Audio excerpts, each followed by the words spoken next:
The Scots were secretly marching behind a hill. They fired a devastating volley. The French were shocked.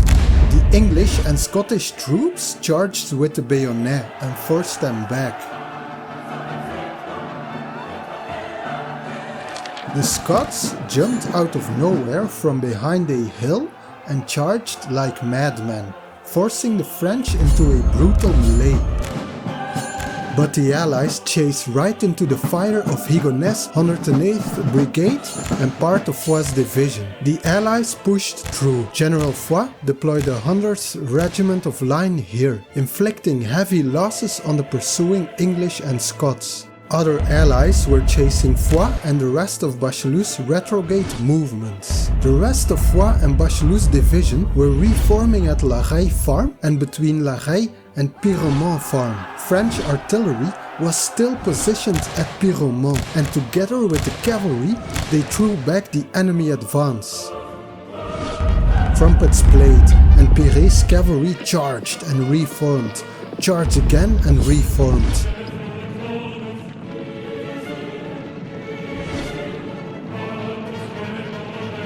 The Allied right flank was in full retreat. Jérôme arrived and was ordered to attack the Bossu Wood. They attacked Grand and Petit Pierrepont Farm and made the Allies retreat to the Bossu Woods.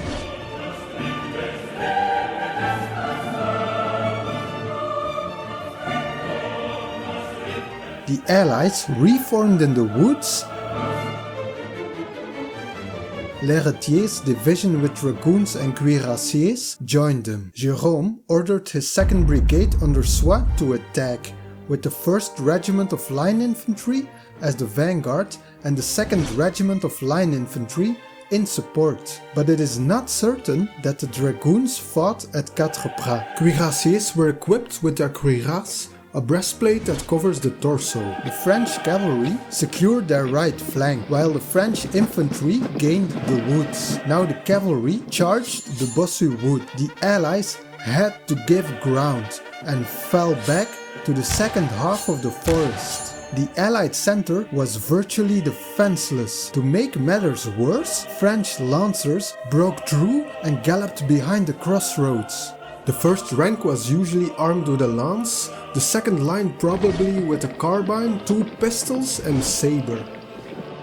The lancers were about to overrun the Allied center from 2 sides unopposed, until Dutch hussars entered the battlefield. The biggest threat was the center though. The hussars were exhausted after a long march. French lancers dashed toward the crossroads. The Allies were about to break. The Dutch 6th Regiment of Hussars was ordered to charge right away.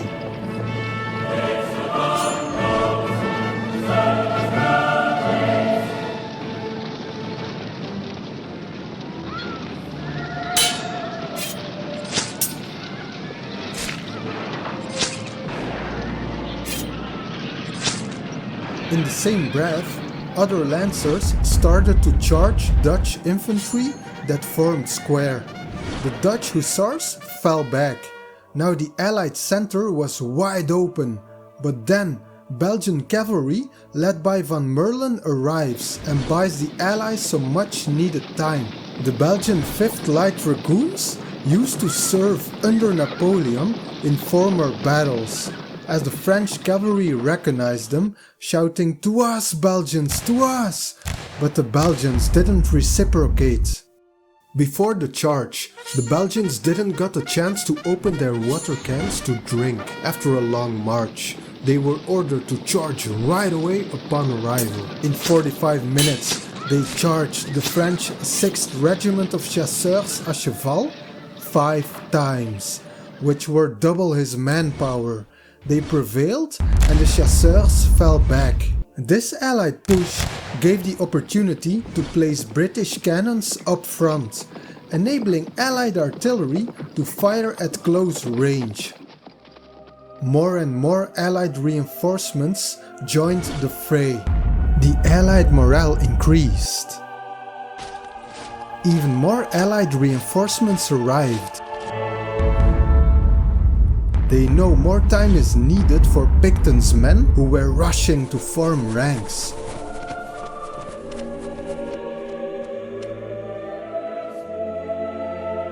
Meanwhile, a British battery is raring to go and fired right away. The French gradually fell back.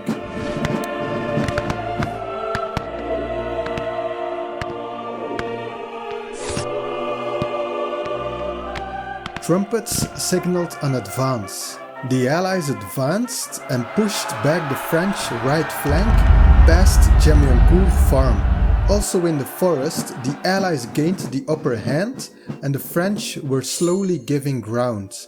What seemed initially like a French offensive turned into a retreat. Soldiers seek shelter behind trees and bushes, taking cover from bullets that fly past them.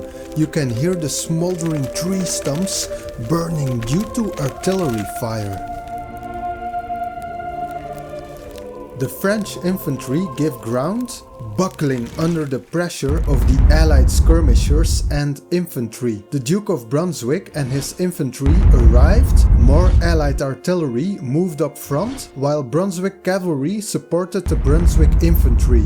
Pire's cavalry saw the Prince of Orange and charged them, close to Gemiancourt farm, but they were repelled by the artillery. At this time, the Prince of Orange entered Bois de Bossu to lead a charge. Brunswick cavalry was in formation and ready to trot forward. Wearing distinctive black uniforms, easily discerned with their horsehair plumes on their headgear. Trumpets sounded to advance, galloping close to one of Jérôme's column.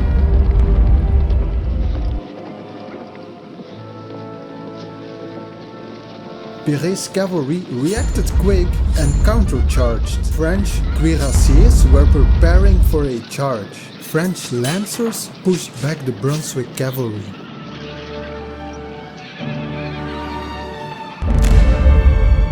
Breaking through the Brunswick lines and charged the Brunswick infantry in behind.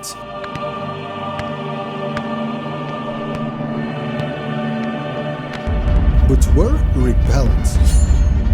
Cuirassiers shot the Duke of Brunswick through his hand and liver and were driven back. His men were able to save him, but the Duke would succumb to his wound. The cuirassiers pushed further and further. Pire's cavalry charged to secure their flank. Victory was close for the French, as a battle in the forest was tilting in their favor. Pire's cavalry followed the retrograde movements of the English cavalry up to the crossroads and charged again. However, some Brunswickers countercharged and checked the French for a brief moment until the French numerical superiority weighed heavy and the English horsemen retreated. Wassier and his lancers took advantage of the retreating Brunswick corps and outflanked Pack's brigade that formed in line.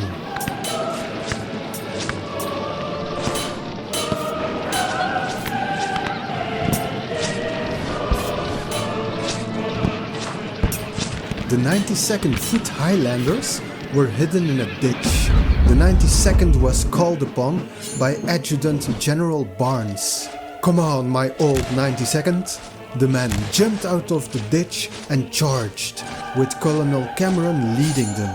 The French thought victory was theirs, but then the Highlanders opened up. The volley did tremendous damage, separating the front and the rear of the French cavalry. The Scots prevailed and drove the French back from where they came. Brunswick cavalry saw an opportunity to charge the retreating French, until French infantry gave covering fire from within the woods.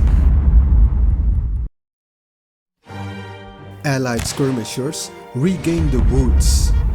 Allied horsemen advanced on the high road,